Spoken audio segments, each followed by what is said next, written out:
সুপ্রিয় চাকরি প্রত্যাশী বন্ধুরা, আসসালামু আলাইকুম। পল্লী উন্নয়ন ও সমবায় বিভাগ পল্লী উন্নয়ন একাডেমি রংপুরে একটি নিয়োগ বিজ্ঞপ্তি প্রকাশ করেছে ১ অক্টোবর ২০২৫ তারিখ। এইখানে ৫৭ পদ সংখ্যার একটি নিয়োগ বিজ্ঞপ্তি প্রকাশ করেছে।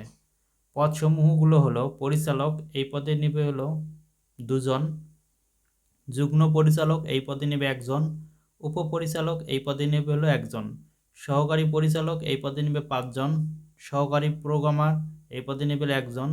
সহকারী মেইনটেন্যান্স ইঞ্জিনিয়ার এই পদে নেবে ১ জন, মেডিকেল অফিসার এই পদে নেবে ১ জন, সহকারী প্রকৌশলী সিভিল এই পদে নেবে ১ জন, সহকারী গ্রন্থাগারিক এই পদে নেবে ১ জন, ফিজিক্যাল ইন্সট্রাক্টর এই পদে পুরুষ ১ জন, মহিলা ১ জন, কারিগরি প্রশিক্ষক এই পদে নিবে হলো ৫ জন, সহকারী ফার্ম ম্যানেজার এই পদে নিবে ৪ জন, ব্যক্তিগত সহকারী এই পদে নেবে ১ জন,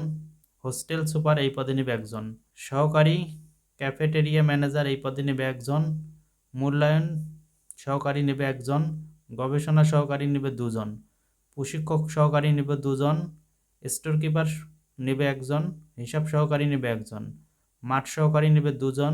সহকারী হোস্টেল সুপার এই পদে নেবে ১ জন, রিসার্চ ইনভেস্টিগেটর এই পদে নেবে হলো ২ জন, সেলসম্যান এই পদে নেবে ১ জন,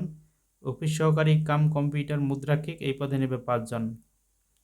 অডিও ভিজুয়াল টেকনিশিয়ান এই পদে নেবে ১ জন, অফিস সহায়ক এই পদে নেবে হলো ১০ জন। আবেদনের শুরুর তারিখ ৮-১০-২০২৫ সকাল ১০টা থেকে এবং আবেদনের শেষ তারিখ ৭-১১-২০২৫ বিকেল ৫টা পর্যন্ত। সুতরাং যারা এখন আবেদন করেনি দ্রুত আবেদন করে ফেলুন।